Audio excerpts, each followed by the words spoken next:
ρώτησα και λέω το λογαριασμό αυτό θέλω να τον κάνω κατάσχετο, διότι αύριο μεθαύριο θα μου έρθουν κάτι λεφτά από την πρόνοια. Θα μπαίνουν κάτι λεφτά. Και μου λέγε εντάξει, λέω δεν θα τα πάρουν, μου λέγε όχι δεν θα τα πάρουν.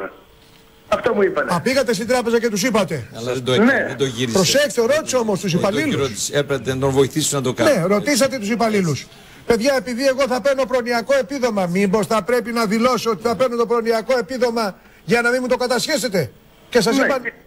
Και τι σας απαντήσανε? Μου απαντήσανε ότι όχι, δεν θα μείνει. Είναι κατάσχετος ο λογαριασμός μέχρι 1.500 ευρώ. Επειδή είναι σύνταξη. Αυτό ισχύει. Ότι είναι και τα 300. Είναι σύνταξη. Ακούστε λοιπόν, για να το τελειώνουμε μια και καλή. Γιατί δεν κάνουμε το εξής?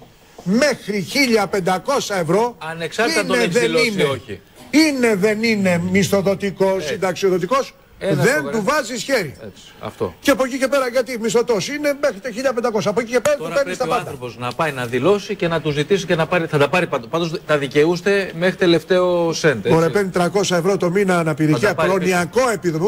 Ούτε καν είναι αναπηρική. Προνοιακό επίδομα. Έπρεπε να γυρίσει. Κύριε Παπαδάκη, για να είμαι ειλικρινής, από την τράπεζα, η τράπεζα μου έχει φερθεί πολύ σωστά. Δηλαδή, ναι, αλλά δεν είναι το θέμα. Τότε καλά κάνανε και σας απήρανε τότε. Τότε προσέξτε καλέ μου φίλε, προσέξτε. Προσέξτε τώρα. Σας τιμά αυτό που λέτε, αλλά αναιρεί αυτό που είπατε προηγουμένως. Ή το ένα συμβαίνει ή το άλλο. Γιατί δεν υπάρχει λόγος και να το συζητάμε. Από τη μία μας λέτε ότι πήγατε στην τράπεζα και τους είπατε να τον κάνετε συνταξιοδοτικό και σας είπαν όχι.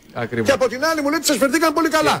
Να πάτε λοιπόν σε αυτόν που σας φέρθηκε πάρα πολύ καλά και να του πεις γιατί με εξαπάτησες ρε φίλε και μου πες να μην τον δηλώσω. Εντάξει, ξέρετε εγώ πώς θα ζήσω με 9 χρόνια είμαι ανεργός μη επιδοτούμενος.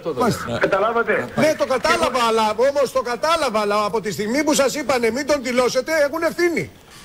Έτσι, μην τους φοβόσαστε, λεφτά σας είναι. Και δεν μπορούν να σας κατακρατήσουν. Να πάτε και να δηλώσετε έχουμε ακατάστατος. Έτσι, να πάτε να το κάνετε τώρα. Άκου τώρα όμως η αντίληψη νοοτροπία. Και έχει δίκιο το ανθρωπάκι. Σου λέει κάτσα να πω ότι είναι καλή, μη μου φάνε, μη μου πούνε, δεν μου τα δίνουν πίσω. Θα τα δικαιούστε και θα τα πάρετε μέχρι τελευταίο σέντ.